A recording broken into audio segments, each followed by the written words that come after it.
عمران خان کہتے ہیں کہ 13 اگست کے جلسے میں آئندہ کی حکمت عملی کا اعلان کروں گا. حقیقی آزادی کی تحریک فیصلہ کن موڑ پر ہے.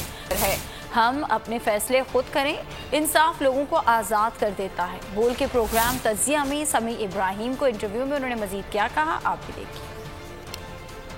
اس وقت ہم ایک بڑا فیصلہ کن موڑ ہے ہماری حقیقی آزادی کی تحریک کا. یہ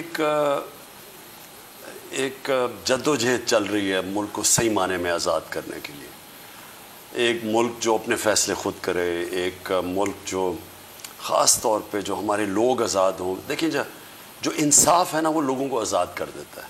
25 مئی کو انہوں نے بڑا ظلم کیا ہمارے پہ. رات کے 2 بجے لوگوں کے گھروں میں چلے گئے. وہ ایک شریف گھرانے کے اندر جدھر ہماری چادر اور چار دیواری کا اس کی سینکٹیٹی ہے, وہاں اگر لوگ اندر گھس آئیں رات کو 2 بجے 3 بجے, جو ہم نے سینز دیکھے تو وہ لوگوں کے اوپر خوف طاری کرنا تھا. پھر فیملیز نکلی ہوئی ہیں, فیملیز کے اوپر انہوں نے ٹیئر گیسنگ جس طرح کی اور جو ظلم کیا. سزا تو ملے گی, جنہوں نے قانون توڑا ہے ان کو سزا ملے گی. لیکن وہ جو ہم کیسز بنا رہے ہیں وہ ایسے نہیں کہ جس طرح یہاں پکڑ کہ کبھی کسی کو اٹھا لیا کبھی کسی کو.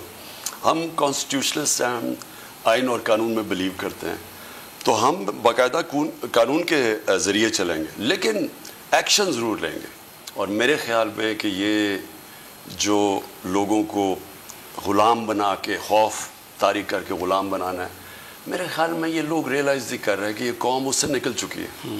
لیکن یہ جو مہنگائی کی لہر آئی ہے, جو نا ہر چیز مہنگی, اور جس ریٹ پہ کبھی پاکستان میں اس طرح کی تیزی سے مہنگائی نہیں آئی جو آج ہے. اور سب سے خوفناک چیز یہ ہے کہ ایک تو معیشت نیچے جا رہی ہے, انڈسٹری بند ہو رہی ہے, ایکسپورٹس نیچے جا رہی ہیں, ریمیٹنسز نیچے جا رہی ہیں. یہ بڑا خطرناک ہے.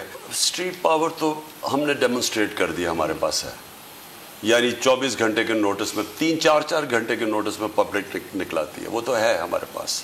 ابھی بھی کوشش کر رہے ہیں کہ کوئی عقل آ جائے اور الیکشنز کی طرف چلے جائے.